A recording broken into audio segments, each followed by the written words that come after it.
दलित और पिछड़ों के नाम पर वोट लेने वालों के चेहरे से आज नकाब हट गया। आरक्षण के नाम पर पूरे देश में भारत बंद का ऐलान किया गया, लेकिन इसके पीछे की असली वजह 99% लोग नहीं समझ पाए। अगर कोई दलित विरोधी इस रिपोर्ट को देख रहा है तो अभी छोड़कर चला जाए, क्योंकि पूरी रिपोर्ट वो नहीं देख पाएगा। खुद को किसान नेता कहने वाले राकेश टिकैत ने भारत को दूसरा बांग्लादेश बनाने का ऐलान कर दिया है। ये वही राकेश टिकैत हैं जो विपक्ष की शरण में रहकर काम करते हैं। पिछड़े और दलित समाज के अंदर भी एक वर्ग ऐसा है जो अपने इस समाज के गरीब लोगों का दुश्मन बन चुका है। भारत बंद का ऐलान करके राजनीतिक पार्टियां क्यों गरीब और दलितों का हक छीन रही हैं और मोदी अब क्या करने वाले हैं, इसे समझिए। हाल ही में सुप्रीम कोर्ट ने कोटा के अंदर कोटा बनाने का फैसला किया था। मतलब राज्य सरकारें SC/ST के लिए सब कैटेगरी बना सकती हैं, ताकि सबसे ज्यादा जरूरतमंद को आरक्षण दिया जा सके। अभी तक की व्यवस्था के अनुसार SC/ST के लिए जो आरक्षण मिलता है उसका पूरा लाभ उन लोगों को मिलता है जो अमीर हो चुके हैं या फिर लगातार एक ही पीढ़ियों को मिलता आ रहा है। इसलिए सुप्रीम कोर्ट ने यह व्यवस्था करने के लिए आदेश दिया कि जो SC/ST अमीर हो चुके हैं उनसे पहले गरीब और पिछड़े SC/ST को आरक्षण दिया जाए। सुप्रीम कोर्ट के आदेश का सिर्फ इतना सा मतलब है कि SC/ST समाज के वो लोग जो गांव में रहते हैं, गरीब हैं, उन्हें पहले मौका दिया जाएगा, और जो SC/ST समाज के लोग अब अमीर और पूंजीवादी हो चुके हैं उनको बाद में मौका दिया जाएगा।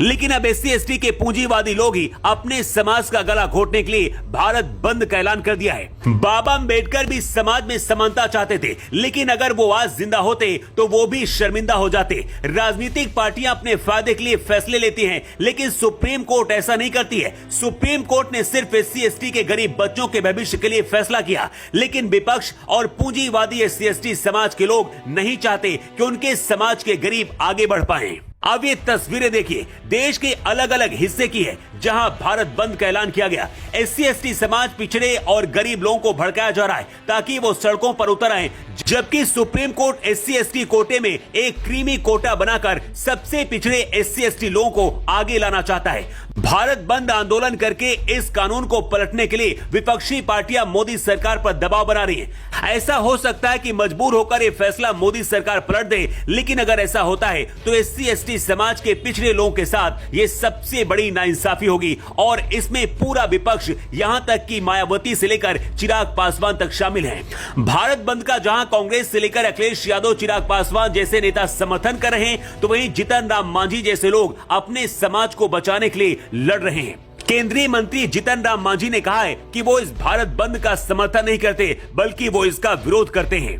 मांझी ने आरोप लगाया है कि कुछ संपन्न दलित झूठी बात करके आरक्षण खत्म करने का भ्रम फैला रहे हैं। SC/ST समाज के कुछ विशेष लोग इस आंदोलन को अपने स्वार्थ के लिए और सिर्फ अपने फायदे के लिए चला रहे हैं। मांझी ने कहा कि जो लोग आज बंद का समर्थन कर रहे हैं, ये वही लोग हैं जो आरक्षण के नाम पर खुद फायदा लेते हैं और बाकी दलित समुदाय को उनके हाल पर पीछे छोड़ चुके हैं। भारत बंद के नाम पर क्या भारत को भी दूसरा बांग्लादेश बनाने की साजिश है? खुद को किसान नेता कहने वाले राकेश टिकैत ने कहा है कि बांग्लादेश जैसा हाल मोदी सरकार का करेंगे।